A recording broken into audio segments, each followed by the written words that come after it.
Gentlemen,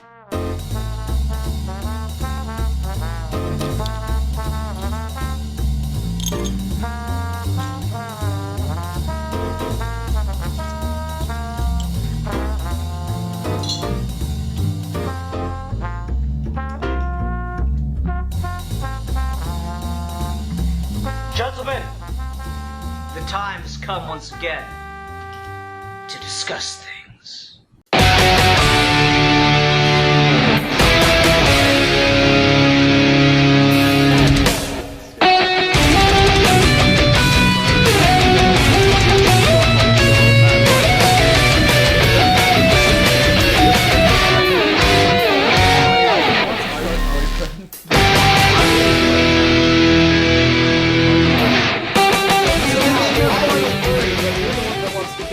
Hi everyone, welcome to another episode of Geeky Gentlemen. I am Super2, joining me today is... The champion of the oppressed. What's up? I'm that Matt kid. Oh man. So we're off our Batman shit. We're no longer selling out and doing Batman content for the sick views. We're back to our niche, vague, metaphysical bullshit. And Matt is popping that cherry, and he's got our first discussion topic. So Matt, what are we discussing today?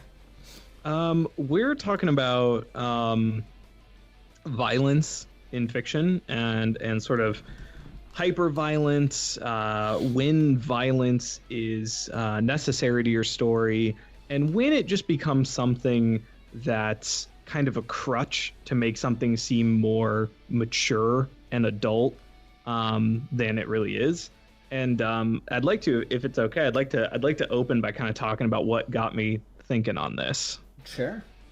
Well, so my wife and I got DC Universe, the streaming service, and we're like, oh, Young Justice is on here, and I've only ever seen the first season, and she's haven't seen any of it, so might as well fucking watch it, because why not? So we get to season 3 of Young Justice, where they had a lot more freedom because they were just putting it on their streaming service, so they didn't have to hold to as many regulations, I guess, for what they could and could not show. And so they introduced this character named Halo, who is from the fictional nation of Karak, and she's voiced by someone who's of Pakistani descent, so she's kind of vaguely from that part of the world, and she wears a hijab, and her power is that, well, she has nebulously defined magic powers, but one of her powers is she can't die. If she dies, she just comes back to life. So okay, fine, whatever. But that becomes this thing where they're like, okay, we're able to do whatever we want on this show. So we have this character who keeps coming back to life. So because we have fewer restrictions on what we can do, we're going to violently kill this 16-year-old female character and then just have her get brought back to life and have that be a running gag in the show. So she'll get her throat slit, she'll get stabbed, she'll get crushed to death, whatever. And then they'll just bring her back. And I'm just like, guys, just because you can do something now, really doesn't mean you should. And so I'm just looking at this and I'm like, did no one even think okay, we have this character who can't die, so we can do all this and it'll be kind of fun and kind of cool. And I'm like, that's a gag that could work, but you didn't even think about the repercussions of what that means for the kind of the story and how that plays out and how that plays. You have a woman of color in a hijab, one of which you don't get many of in superhero fiction, and you just use her as a running gag to kill her violently and bring her back because you now suddenly can do that. Yeah, and so that just got me thinking on just sometimes violence is just this crutch people use, and there's we can do something, and they don't even think about should we do this? What does this? What are the optics of this? I'm just I want to jump in on that point because go ahead. One example from that season of Young Justice that comes to mind for me is there's a moment where Lobo straight spears her in the chest, and everyone thinks she's dead for a second there. And I'm like, You had Lobo in the last season, or maybe no, it was in the beginning of the season. It's kind of like a bit of a funny gag character, who shows up for a bit, and then he just does that, and I was like, well, now he's just a straight fucking villain, and you can't do anything really necessarily funny with him in the future because he just brutally murdered a character, and so now you're kind of left wondering, why doesn't he just do that to everyone then? Yeah. And it kind of undercuts other characters. Like when you do stuff like that, there are repercussions for what else you can do.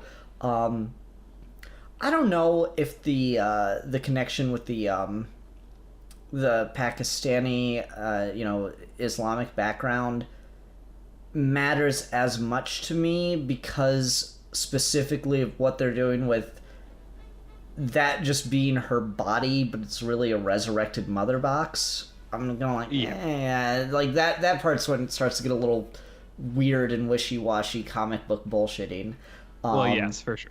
Yeah, but no, you do definitely have a point. It's just like the visual of it is kind of, concerning, if nothing else. Yep. And the reason I was kind of thinking about that is because I had just finished watching the first season of Harley Quinn, which does have a lot of ultra violence in it, and it works because it serves the story, it serves the just kind of the inherent absurdity of the story they're telling. So I just kind of thought to myself, where do we find that line of when this works and actually makes the story better, and when does it just become gratuitous and it's unnecessary? And so that's what I'm trying to muddle my way through. I don't know, Alfie. What is your opinion? You're gonna come in here with some like sage British wisdom, right? Yeah. As much as I hope to, anyway. I feel like it's one of those things, specifically with, because when we talked about this, you wanted to keep it kind of on like superhero fiction, right, Matt? I mean, not necessarily, but that's just where my head was at. Yeah, I think I'll start with that, because that's where I have the most like reading and expertise, actually bring it up, and then go larger near the end of it. But what I always kind of refer to is the difference between violence and action. And it's something a lot of people, I think, have forgotten, as as action movies have been allowed to get more violent and visceral, and the line between what's counted as gore and what's counted as just like a fuck yeah moment or stuff like that has kind of disappeared. It feels like we're getting further and further away from the distinction between those two things. For a genre of superheroes which was founded in action comics, that then becomes violence comics, and we then become the idea that superheroes are inherently violent, that superheroes inherently have to show these things. When Batman punches someone, we have to now know that that guy is going to be feeling the broken bones in hospital after the mugging and the implications of that. And it has a whole other layer to these characters that they were not initially conceived to deal with. Wonder Woman now wields a sword. Think about that. Wonder Woman, the ambassador of peace and love and truth, wields a phallic instrument of death.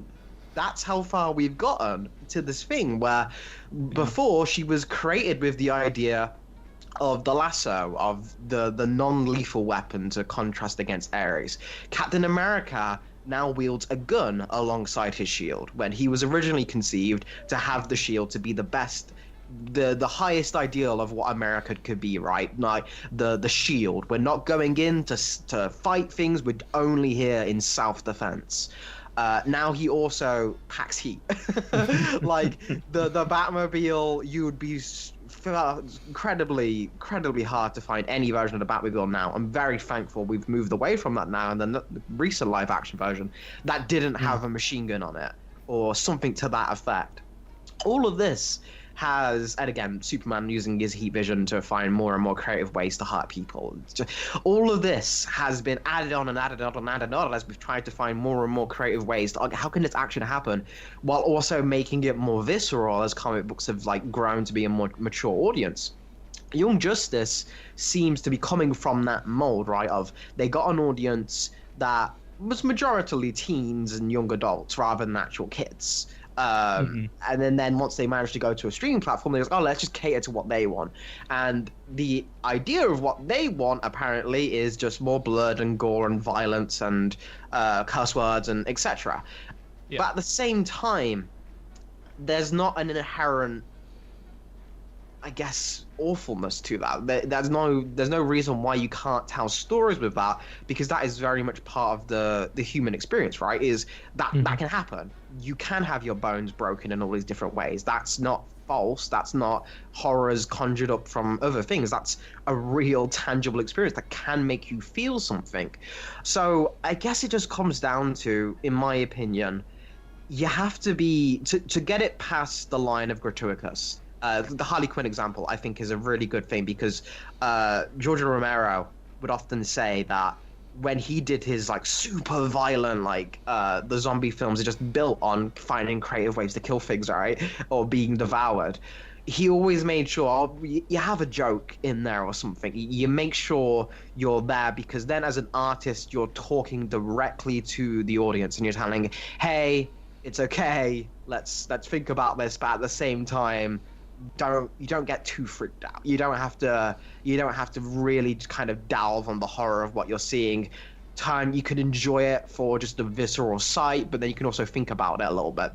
I think the Harley Quinn does that for great effect, because by leaning directly into the humor aspect of it, you get to have a little bit more fun. You know, the stakes of the world are quite ill-defined. There's no real consequences for any of this, and it's almost like you're looking through Harley Quinn's mind. So through the POV character, you now get to understand, oh yeah, well, this is how someone raised by the Joker would view violence. Like, all of this is brought together.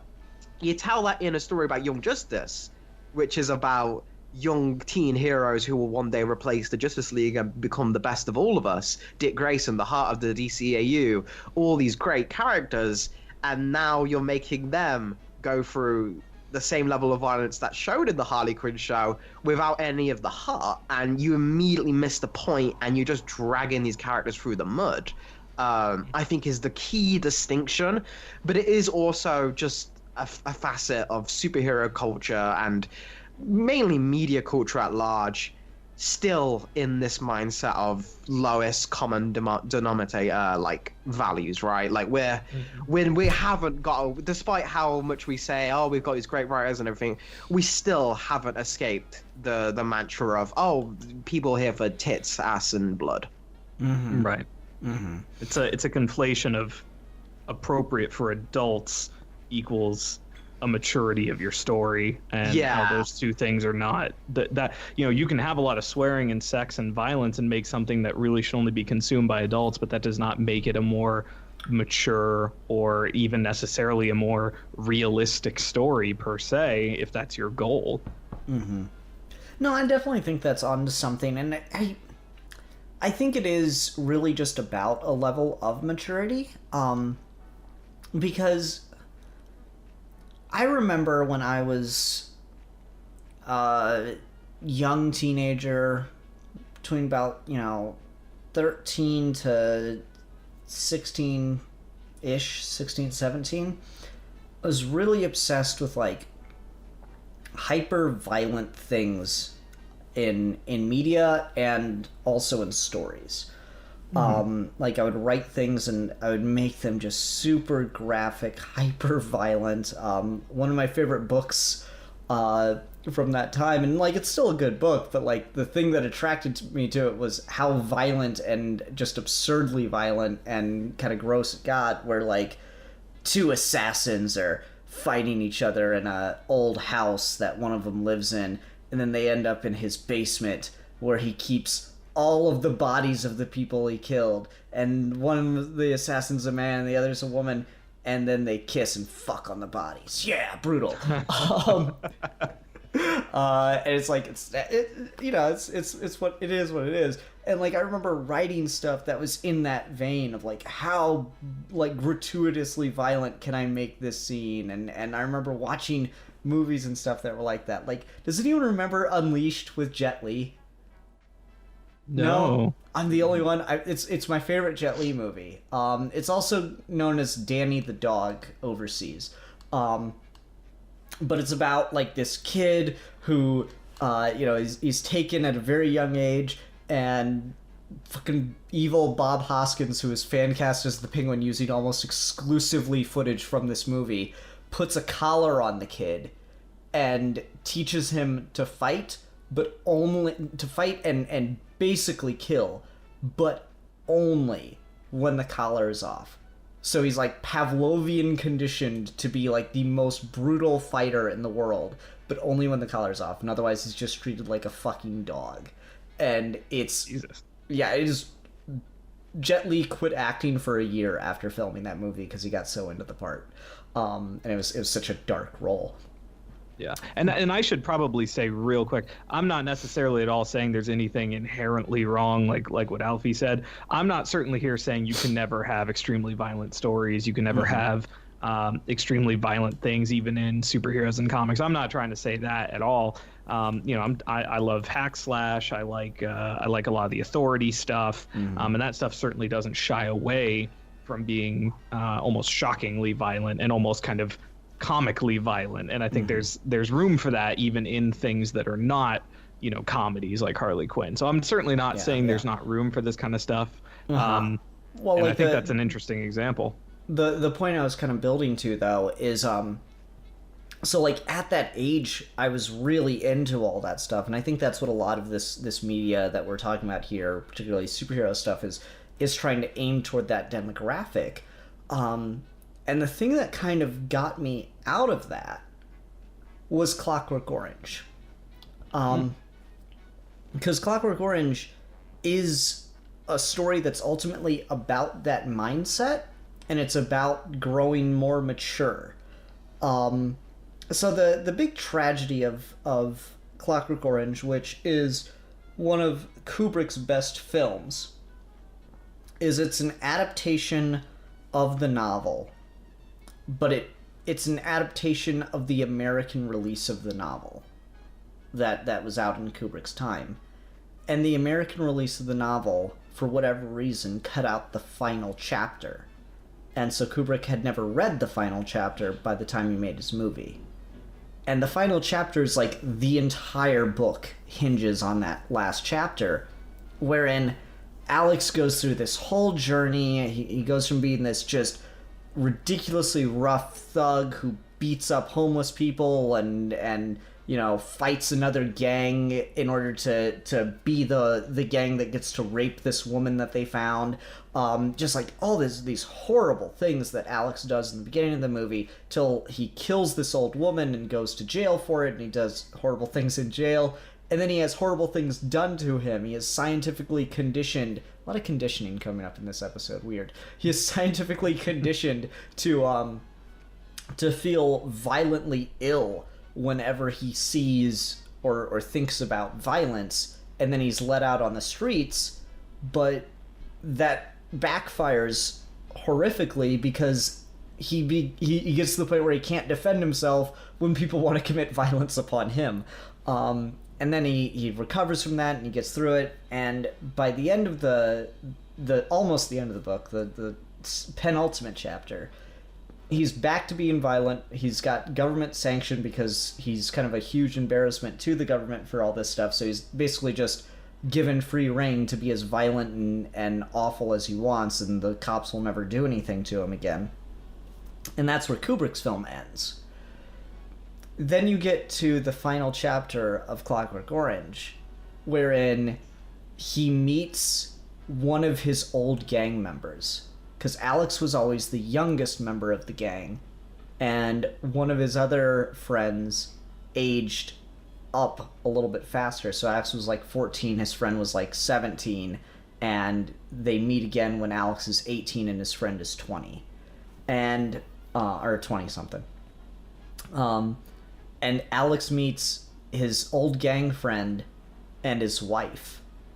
And she can't believe that her husband used to dress and talk like this stupid punk kid. It's so silly to her. And they end up leaving, and Alex has this moment of realization where it's like, yeah, this is all kind of silly, and I'm putting on all this tough act, and I'm doing all these things, but I'm not really getting anything out of it. I'm just, it's like, it's that moment of maturity. It's that moment of realization. And it is just like a huge, like, that was the thing for me that kind of helped me grow past that. And I feel like a lot of people are missing that transitionary thing. On that note, go read Clockwork Orange. Clearly, yes. Yeah, I'm very much in the same camp where it kind of took me from being more of a Spider-Man, Superman fan, Spider-Man, Batman fan, to becoming a Superman fan much later in my life compared to those two, despite how you might think from appearances, to kind of make me like, you know what, no, this is kind of tight-ass, really like, I'm so tortured and the crimes must be, and Gwen Stacy's neck is still snapped, and like all of that is just like, you just chill out, it's alright, it's okay, you don't have to, and I think a lot of that is down to the youth anger, that feeling when you were young and you've got all these opinions and no one's listening and everything's gone to shit and you think everything's gonna especially I feel like the prevalence of why we still keep getting that more and more even in so-called adult media is because I think that phase of culture has kind of been extended a little bit by social media. Is people take longer to grow out of that because they're surrounded by like-minded people who get to form these cults of just continue to stay in this perpetual tight assness of everything super angry and teeth gritting, and it's the only way to go. And I feel like without all of that, how it reconciles is almost, you can almost draw like a one-to-one line in it of like how we write supervillains, but also how we write the Joker.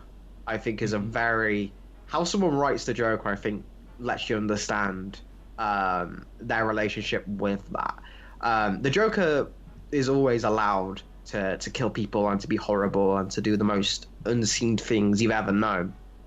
But he's never just that. There's always a point to it, and almost a point to the absurdity of the act. When the Joker does something horrible, in his mind, he's not thinking, oh yeah, this is really fucked up. He's thinking, this is pointless. Look, I could just do this. It doesn't matter. None of this matters. And that's so funny that you get such a reaction out of this. This doesn't matter. Why? And that's why, like, the Joker goons are like, they're the psychos are all like really into it. They're the guys like, yeah. Oh, the Joker's so fucked up. Like, he did that. Oh my god, I can't wait. They're the rabid Joker fans. But he himself knows it's not important. He knows it's not mature. He's all just doing it to make that said point. When you get writers, and I think Scott Snyder's tried to get better about this, but he still is probably the most prolific example, who just play the Joker as the serial killer, who enjoys the serial killing for the sake of it, with no humor whatsoever. You completely miss the point, and I think that's getting more and more apparent. Is Joker being the most prolific example because, again, he's probably one of the most defining supervillains of all time. The fact that we then go to trickle down effect, where now the Riddler's doing that too, where now the Penguin's doing that too. Why pop crime? When is the last time you've read a comic where there's been like a themed crime, where like there's been like a statement made for the sake of that, without the ludicrous body count, right? Like, it's normally always a murder that needs to be solved. It's never just like a heist or something to that effect.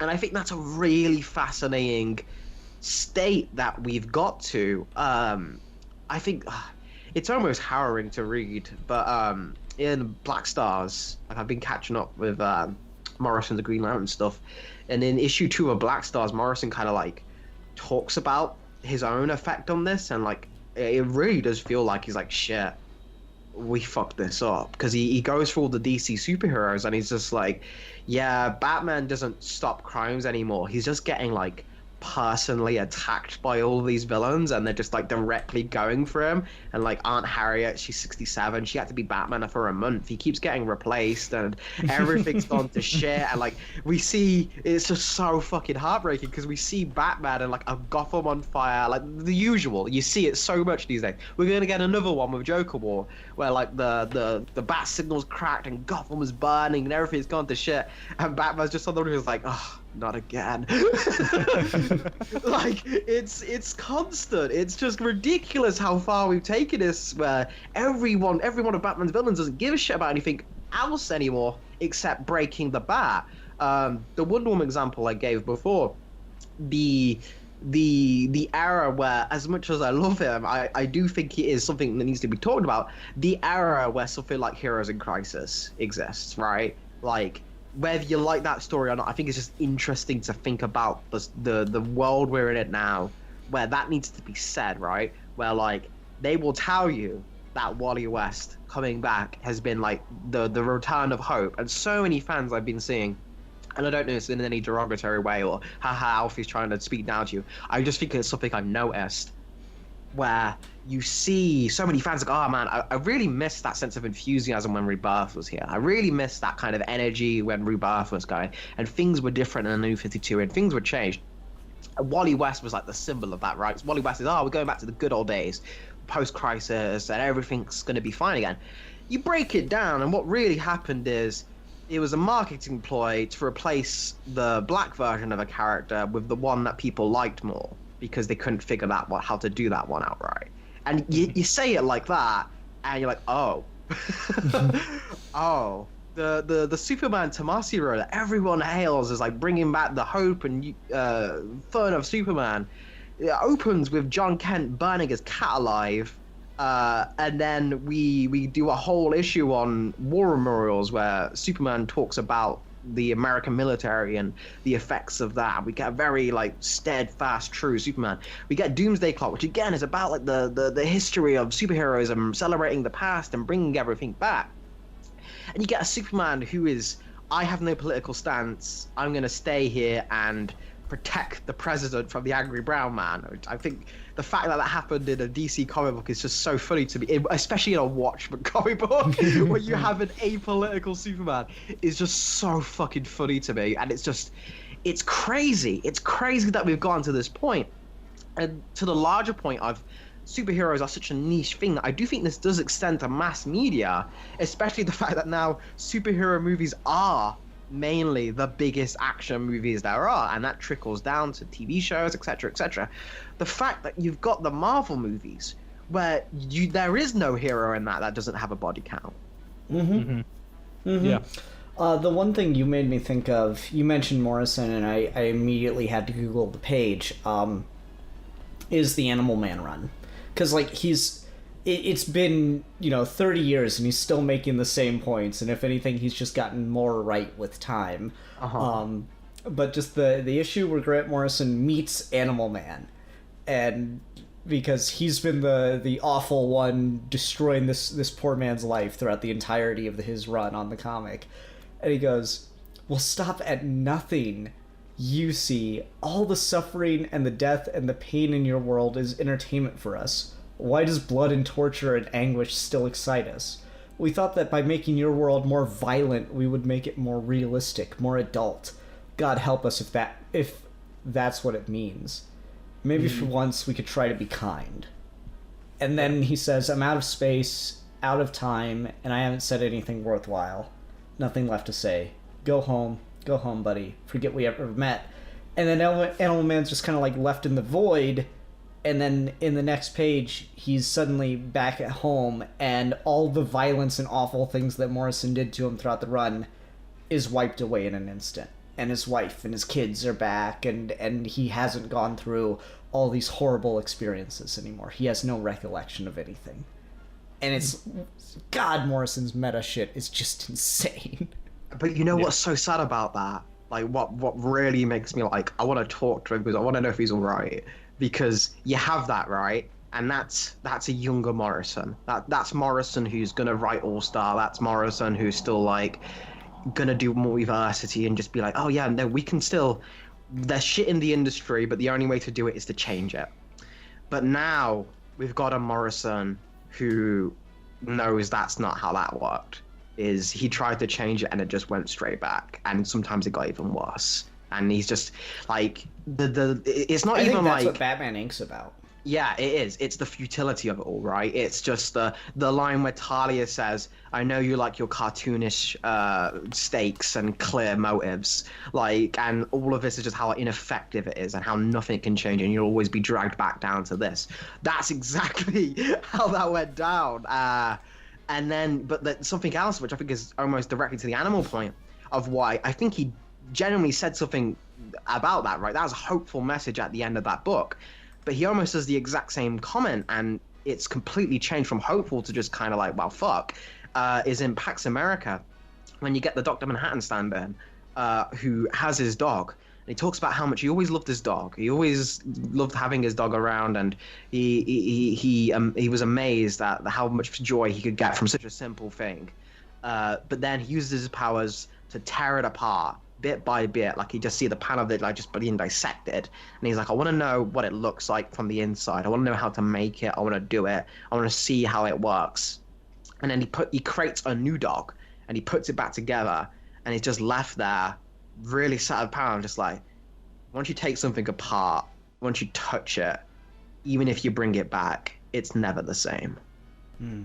So that's very much, I brought Animal Man's family back, but I still fucking took them away in the first place. And I mean, the end of the Animal Man run isn't necessarily hopeful.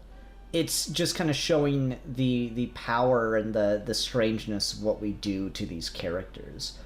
Because one of the big points in the Animal Man run is Buddy has like 5 different origins, and he's younger and older, and it, like, everything keeps changing for him because he's one of those characters no one gives a shit about. Or at that point, no one really gave a shit about. He's just this fucking nobody animal-powered character, and he didn't really mean anything. And so any writer that was put on the book was just basically allowed to do whatever they want, which is probably why you end up with Animal Man meeting Grant Morrison. Because, you know, DC editorial didn't care. They would let him get away with stuff like that. And so he's able to make that point, but he also makes the point, someone else will come along next, and they'll undo it. They'll do other stuff. They'll do weird stuff with you. It's fine. It's just what it is. That's just you like comics. That's basically Morrison going, comics are disposable media. They don't really matter. And it's one of those like super meta sad points. I feel like we maybe are getting a little further away from like the violence aspect, but it's just something that I do think is connected to it. Yeah, absolutely.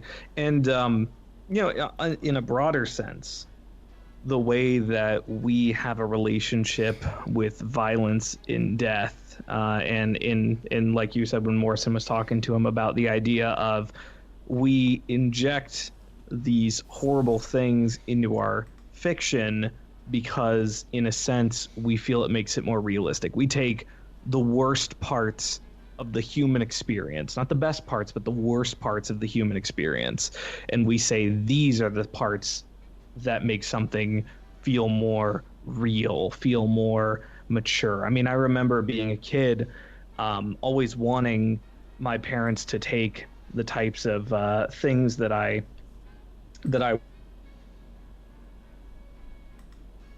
Hello? Cat for a sec there, Matt. You're talking still.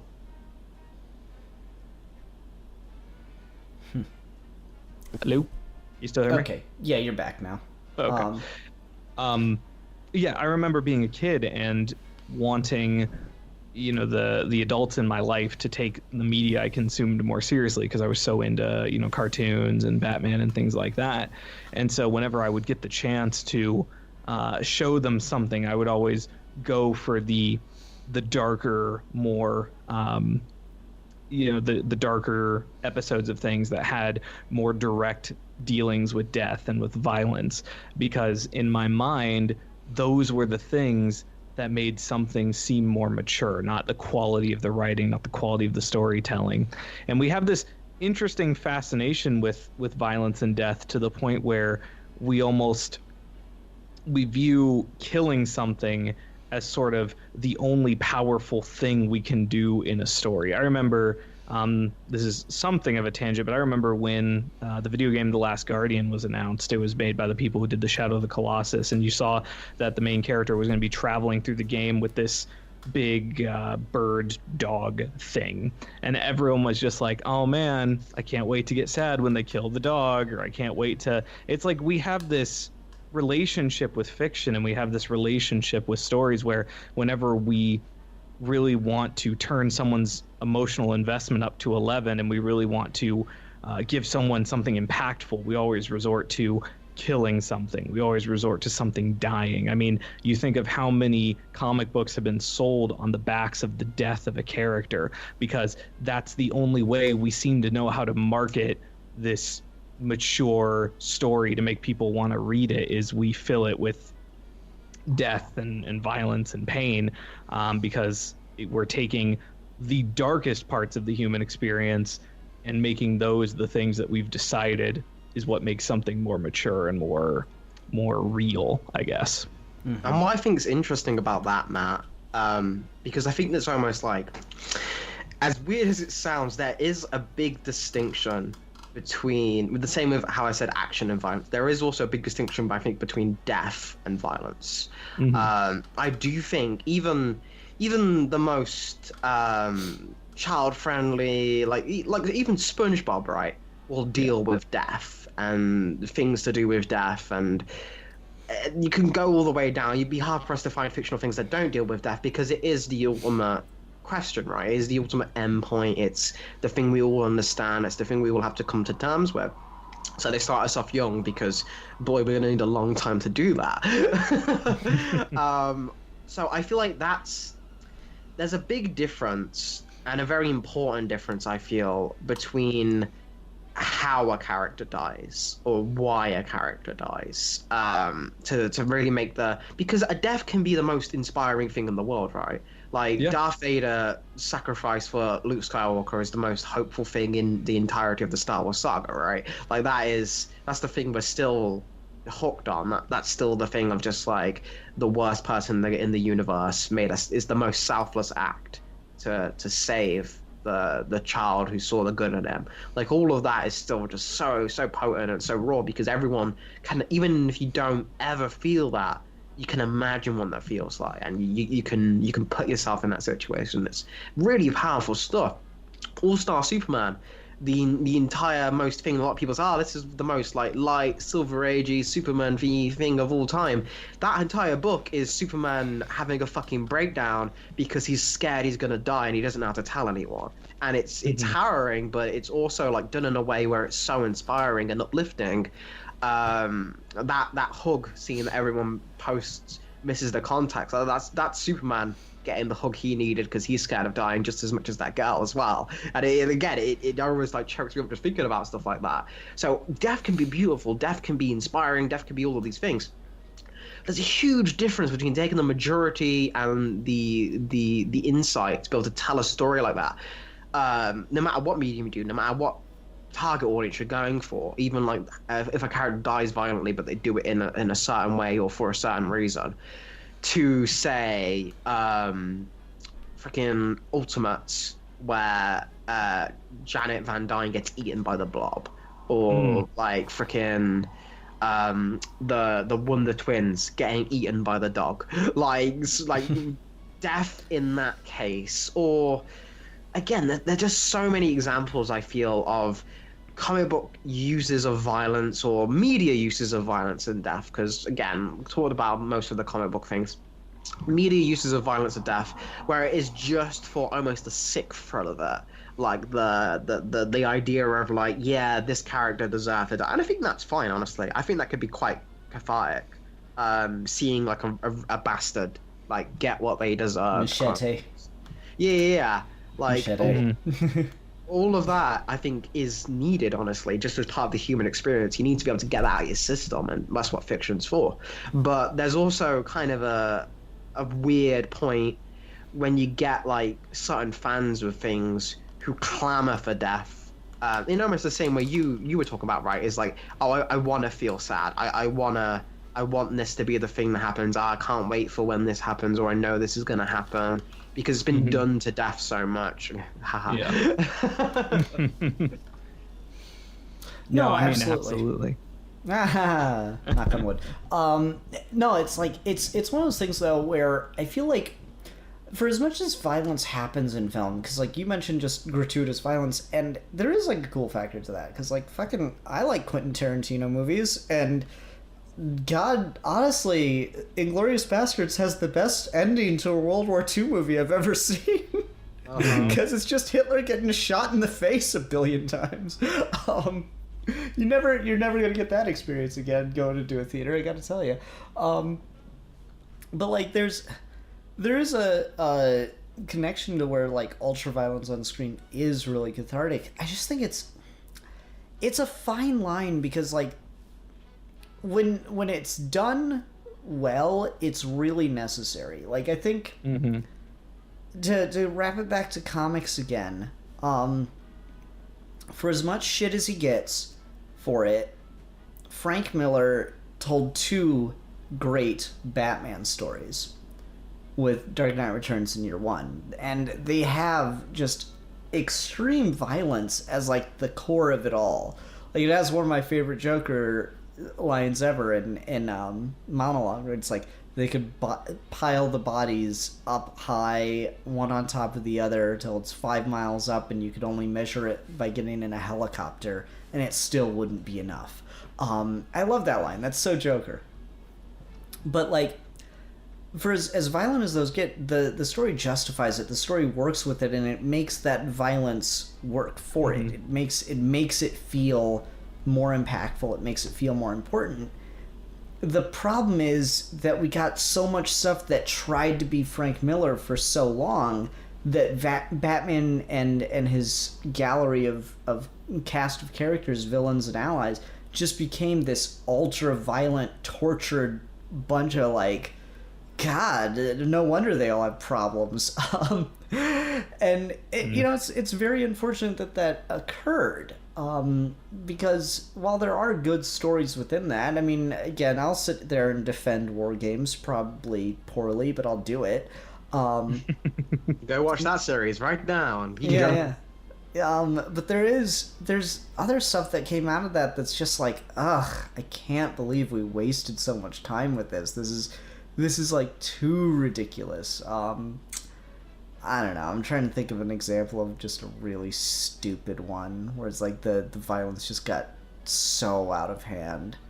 Well, I mean, I remember there was a another thing that I'm kind of bringing to mind is this video essay I used to. There's a video essayist YouTuber I'm a big fan of named H Bomber Guy, and he did this video where he asserts that like Alan Moore, Frank Miller, and a handful of other writers who were very good at one time or another collectively murdered comics in like the 80s or 90s, because after they wrote very good stories that just happened to feature excessive darkness and excessive violence as part of the core of their narrative, you had a bunch of people come in after them and make shit like Youngblood, who had no idea what the fuck they were doing, and they would just try to ape the appearance of depth without understanding the substance beneath it. So you end up Spawn. So you end up with people looking at Dark Knight Returns and looking at Watchmen and looking at, I mean, maybe even like The Killing Joke, and just being like, okay, these are stories that have violence as a necessary part of the narrative to varying extents, and they're lauded as these mature, artful, incredibly influential stories. So what happens when a less talented writer, or just people who don't fully understand that source material, or people who consumed it at a young age and never really revisited it to think on it, try to recreate that and try to say, okay, what about this worked? And they just say, well, the darkness, the brutality, I mean, you get people talking all the time about how much they love the fucking Snyder Batman because he's fucking totes brutal, And I'm just like, that's not the fucking, like, yes, Batman is brutal in Dark Knight Returns. That's kind of part of the point of the narrative in that book. And also, it's not really a good thing. Like, did y'all just not even fucking, like, and so you get to this point where, yes, violence can be used effectively, but when you have people who read something and they don't get why the violence is there, and then they try to recreate that, or they read something and they go, I like this, it's incredibly violent and brutal, therefore incredibly violent and brutal things are good. It just becomes this oversimplification of the material that uses violence very well to make a point, without realizing that you have to know what you're doing to make that work.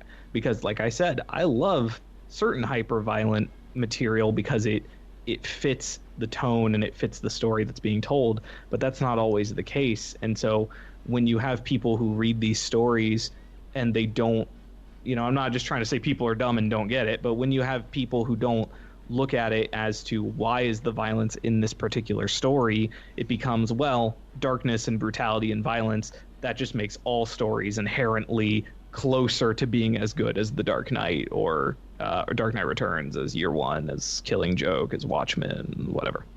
I think a very good saying that is apparent to a lot of what you just said, Matt, is if you write a Batman who can't also console a crying little girl, you're not writing Batman, you're writing the Punisher in a funny hat.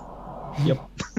Yeah, exactly. Because, there are room for comic book characters who are that. And it's just, but not all of them have to be that. Not all of them should be that. And so when we play this zero-sum game of, like you said earlier, every villain has to be treated like, has to be written like Zsasz and have the body count of the Joker. Well, then what the fuck is the point of having Zsasz and the Joker then? And also, who the fuck is dumb enough to live in Gotham when it's got, like, celebrity serial killers who get out of prison every other weekend? You know? Like, it's one thing, like, you can, there's still a story to be told about, like, Gotham attracting a lot of fucking people who are just there because, like, yeah, it's like, have you seen when the Riddler tries to take over the city? It's so entertaining. It's like a massive art show. Like, pop crime can be justified. It's like, yeah, the crime rate's through the roof, but, like, it's, like, really, it's almost like theater. It's like crazy operatic stuff that you can always look out your window and see. It's very different from, I look out my Riddler, my window, and the fucking Bane's gonna snap my neck. There's a very big difference between justifying the city and giving it a life, an identity all of its own, to where you do just end up with, like, I think characters like Green Arrow and The Question work better in those kind of realistic, more cities where, like, the crime rate is, like, horrible and all these people are here. But I think Gotham doesn't need to really... Gotham's fucking weird, guys. Yep. Let Gotham be weird. No one else really has that. It's a city that's cursed by a bat god, god damn it. It only has snowing and raining. The skies are red. The blimps are everywhere. It's like just such a funny image of just that every time Superman flies past Gotham, he kind of is like, yeesh. Yeah, that place. It's just like, I remember when I first heard about, I remember when Professor Pig was first introduced, and he's like this fucked up, deranged, like, surgeon type character, and I'm just like, okay, like, but what about that? Like, everyone's a fucking insane serial killer with a hard-on for torture in this universe now. What the fuck about Professor Pig is supposed to make me give a shit about him more than literally anyone else, the way half these people write them? And it just becomes this nonsense where it's just, you just become dull and numb to it, to the point where when the hyper-violence should make a particular story or a particular character stand out, it just doesn't anymore. Mm-hmm. And I think the Professor Pig thing is actually a really funny example, because I think that's Morrison finding a way to actually do it right. and I think like in Arkham games and stuff, they kind of missed the point of. Yeah, I'll grant you, I've not read the original story where he was introduced because I wasn't reading current at that time. So I mean, I'm sure he's handled, because I know Morrison's a great writer. I'm sure he handled him well, but post then, I have not. I haven't actually read that. He hasn't made a ton of appearances since then. It's weird because like he showed up in like Bennett's Batwoman run, and he's pretty much just generic torturer, but that's fine. Like if that's his shtick, that's his shtick. It's funny when they tried to like rework him for the Beware the Batman, where it's like, okay, well now he's like an eco-terrorist, and he's just got like this pig gimmick. He's not a surgeon. He doesn't like actually try to you know, sew body parts onto the wrong places or shit like that. It's weird. Professor Pig has had an interesting and colorful history. Yeah. In the short time he's existed. Probably not the best example because I just be like, fair. let me say this thing even though I haven't read the original story. No, you're fine. Like I mean, I think you get my point. I think the character that more exemplifies what you're talking about is Roman Sionis, Black Mask. Because he's a character introduced in the 80s, and he's got like a thing of, oh yeah, I like kill people and put a mask on their face, and like it's kind of a crummy gimmick, but it works. And I've got the False Face Society. It's a bunch of villains that wear masks, and my henchman his name's Tattoo. He's got a tattoo on his face of a mask. And then like that kind of dies down. He kind of gets forgotten about in a while, and then eventually he comes back in a big way in the 2000s, and then his whole gimmick is just, yeah, I like to torture the shit out of people. And to be fair, I absolutely adore the scenes where he's written to just be 100% a sadist. There's a really great scene with him in the comics where he's entering his multi-million-dollar torture chamber room that he's got set up, and he's got someone tied up there, and he goes, now before we get started, let's address the elephant in the room. Screaming. Feel free. To be honest, I quite enjoy it, and the walls are soundproofed anyway. Now, I know, you think you won't. You think you're gonna be a big, strong one, and that you won't give me the satisfaction. But believe me, you're gonna scream. And like, oh god, I love it. It's so ridiculous. But at the same time, it is so fucking ridiculous that we've introduced a villain whose whole gimmick is he really likes to torture people. That's his shtick. That's fair. I don't know. I always liked see, like, this is again, like, because I haven't kept, like, I came to comics later than you guys, but, like, my introduction to Black Mask was the Batman Under the Red Hood movie, and that will always be, like, my fucking favorite Black Mask, where he's just fucking so done with this city. I love him. He's great. He's just so over the top and fun. But, yeah, no, I mean, I hear you for sure, because, like, there comes a point where you read these, like, even if you go back and look at like the fan fiction that people write when they're younger, and there's this obsession with the violence, there's this obsession with the gore, there's this obsession with everything, and you get like a dime a dozen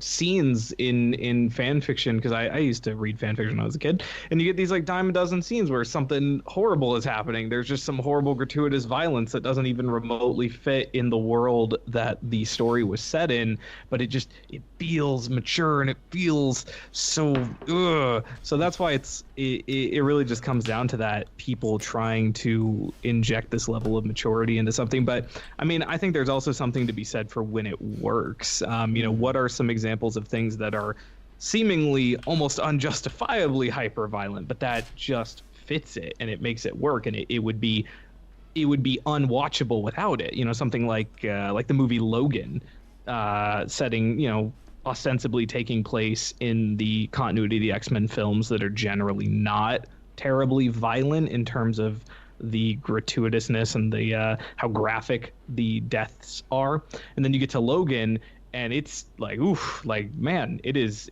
quite different, but that movie doesn't work without it. I think my always biggest example is Garth Ennis's Punisher work. That is, till this day, still the most violent series of things I have ever and will ever see. Nothing is gonna top what Frank did to child traffickers. I was gonna leave that to your imagination because whatever you come with, it's worse. But why I think that works particularly is Garth Ennis is just a better writer, and he's one of the people who understands the difference between violence for violence sake and also actually trying to tell a story with it, but also keeping kind of the humor in there to let you know that. And the same with the Harley Quinn thing, where it's just like, yeah, this is completely ridiculous. Let's just go with it. Just we're not trying to tell you this is right, like kind of thing. So all of that, I think, is very good for a character like that who deals with heavy subject matter like that, where if you just like, oh well, we're gonna send them to prison and give them a slap on the wrist, like that, you have to have a more, I guess, visceral conclusion to conflict with characters who say and do the things that the villains in Punisher do. When Garth Ennis is writing them in Punisher Max, there's just some of the shit these guys say. You just like, all right, there's no way out for you except in a body bag. Like they're just immediately is like, but at the same time, there's an understanding there. Is you write a character like that to be a foil for a character, the Punisher, who you know, oh yeah, he's just gonna kill them because that's all the Punisher will ever do. He will just kill them. You write Superman, and once you've turned Lex Luthor from being from having that note of you could be sympathetic, Lex, you could save the entire world if you just saw the world like I did for a second. And Lex Luthor, like in the Bronze Age when like Elliot S. Maggin was writing, Lex Luthor actually never killed a single soul. He the only person he had ever dedicated himself to kill was Superman. He was just like, why would I bother? All I want to do is see this guy dead. And like, so he was like the most prolific master criminal in the world, without like, who would make the modern Joker weep with just how fucking effective he figured out how to teleport through meditation. Like, this shit is just insane. But never spilled a drop of blood. But the stories were still mature. The story still was very emotionally raw and potent, because you had that thing of like, this Luthor actually was redeemable. He actually was a really good guy. He just was on this one fucking thing, the guy he could never kill because he's Superman. And so all of that is in All-Star, and all of that is great. But as we move into John Byrne and we kind of lean more into Lex as kind of just like this almost kingpin figure, where there's a reason why for a lot of the 2000s Lex Luthor was in Batman books, because he became kind of more of a Batman villain, and so his body count rose. All of that, and now you can't really take that away from the character. Like, now whenever Superman tries to get through to him and try to redeem him, there is a little bit kind of like, well, we've seen some of the shit Lex Luthor does. You're really wasting your time here, Clark. And like, that's something that's been lost. That is a core part of their dynamic that has sadly been watered down a little bit. It's still possible because it's Superman, but you know, it doesn't have that same kind of relatability of like you, the audience, wanting to give him that shot, wanting to give him that chance. So I feel like it is character by character basis, tone by tone basis, and there is no one sweeping, this is how this should be done, this is the exact level of violence you should be allowed to do. It is very much case by case, and as a result, there's no real like way to like have a here's Alfie's solution of how he would do this. Like, there's just no way. There's every story, every fiction ever told. You can't boil it down to one thing. I would just probably say there needs to be a very big conversation about what's offsetting it, and how 90% of comics are this to varying degrees. How DC's been doing great lately with the like YA graphic novel releases. Like, I've recently got Shadow the Batgirl. That was fantastic, Cassandra Cain.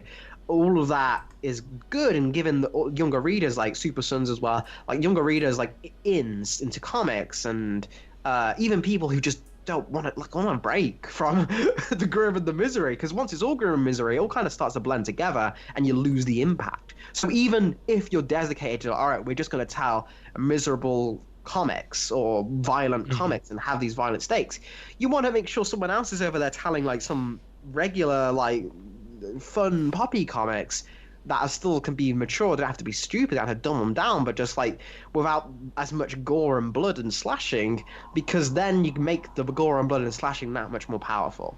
Mm-hmm. Yeah. Mm-hmm. I think you're absolutely right. Damn, I almost kind of want to end on that because that's just like a really fucking good point. But we need a few more minutes. Not sure what else to go on though. How do you guys feel about it in, I guess the biggest, probably medium of like actually showing visceral violence for a lot of people, being in anime? And do you think that differs a little bit than how it's in American comics and Western media? Because again, stuff can get pretty, like a lot of people, especially when they're younger, will say, "Oh, I watched Dragon Ball Z because that's got like blood," and like you'll see people who'll be like complaining, "Oh, I don't watch Super because it doesn't have the blood anymore." Super with blood looks better. Shows a bunch of edits that look objectively worse than the Legit, originals. like how do you guys feel about fandom's relation to that? And do you think there's like a lot of crossover there, or? I think they're targeting the same audience, or it's the same audience that's talking about that, right? It's like, oh, I wish Super was more bloody and gory and stuff, or I wish that, and like, I mean, I sympathize with it because when you're brought up in the thing and cartoons are kind of safe, and even like the worst you ever see is like maybe there's like a little bit of like blood on someone's lip or something. Yeah. Like that's the worst you see, and then you watch an anime and it's like the most like tame shit ever, and suddenly someone's like head gets cut off. It's like, holy shit. I think it's the novelty of it, right? It's the fact that it shows you something that you didn't exactly know was possible before. Like you never would have expected to see that before, and so now it's just like, oh man. So I mean, like I remember. Oh, I'm sorry, I didn't mean to cut you off. No, go ahead. I mean, I remember watching DBZ as a kid, and I still love DBZ. I haven't watched any of Super except the Broly movie, so forgive me. But I watched a lot of DBZ as a kid, up through the Boo saga, and I've rewatched that several times. I just haven't, and a little bit of GT. Look, I'm losing the point. The point is that, like, in DBZ, right, at least my recollection of it is, Piccolo gets special beamed cannon in the chest. He's got a hole in his chest. There's maybe some red going on. Someone gets gut punched real hard. They maybe cough up some blood. Frieza gets his ass cut in half, and his body splits from itself, and there's like maybe a little bit of blood splurting. It's like it's just enough blood, it's just enough gore to give the violence a little bit more of a punch, because that show is so filled with the action. It's about the over-the-top bombast of it. It's about the spectacle of it. And when you're admiring the spectacle of insane, crazy, over-the-top action, you don't always want to be reminded of the intense, gory reality of what that person is going through. In the same way you don't want to necessarily be reminded that, there's no way that you can just hit someone in the back of the head, have them be knocked out, and be fine like a couple hours later. That's just not how that shit works. Mm-hmm. So, like, with DBZ and with a lot of anime, especially like more young age shonen anime like Naruto, at least to a varying degree, Naruto fans don't crucify me because I haven't seen all of it, but my recollection is there's enough blood that gives the spectacle of the action a little bit more weight, just a little bit more like oomph, and I think that works. Then you go and you watch you go watch like Elfen Lied, whatever, or Ninja Scroll or some shit like that. Or I remember being a kid and I watched the Ghost in the Shell standalone complex TV show, the anime series, and there's like a serial killer who like skins people alive. And like that shit's on like a whole other level. And so even in anime, I think you have this distinction between like sometimes, a little bit of blood, a spurt here, some blood coming out the mouth there. It adds a little bit more oomph to the spectacle of what you're watching. But then there are times where you want to tell a story that revels in the brutality of the violence, and it's knowing when you're telling that story and when you're not telling that story. I think that's pretty much just the nail on the head right there. Is it's about kind of growing beyond just the shock value of it. It's about comprehending it beyond just the in this fucking brutal, man, and that's so fucking cool. Your mom would get mad if she saw you watching this. It's like a 30-year-old guy at a convention. Yeah, exactly. Yeah. That's kind of where I sit on it too. It's just like it's just about using it right. I hate the idea that like, oh, you can't do violence or gore or even sexualization and things. Yeah. Oh, it's the stupid SJWs ruined it for him. Like, no, it's totally fine to do those things in stories. It's just like, put some damn thought into it. Stop doing it for just the shock value. It'd be you know what was a great selling comic book? It's not the best book in the world, but you know it was a great selling comic book because we only got it the one time as opposed to plastered on every cover that the character appears on. It was Batman Damned. Really, showing Bruce's dick for the first time ever in comics was a pretty strong move. It was, yeah. Yeah, because you saved that. You saved that moment.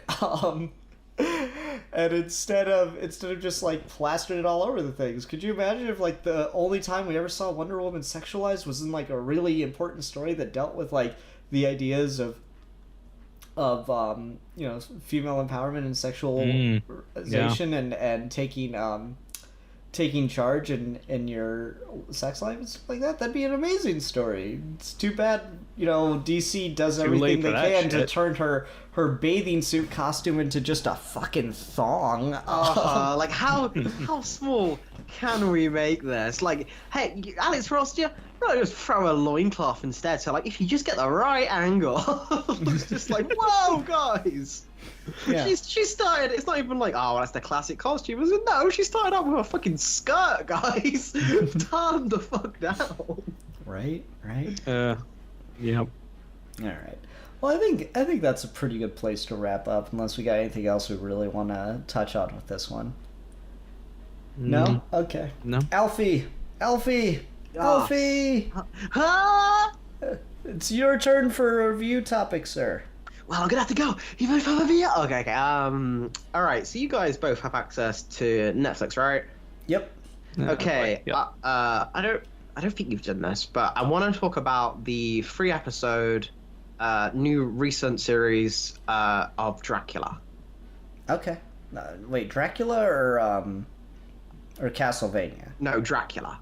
Okay. All right. Just want to Bram make sure. Stoker's Dracula. Stephen Moffat, Mark Gatiss, 2020. Okay, cool. Sounds exciting. Yeah. I didn't know that was Stephen Moffat, so that should be a thing.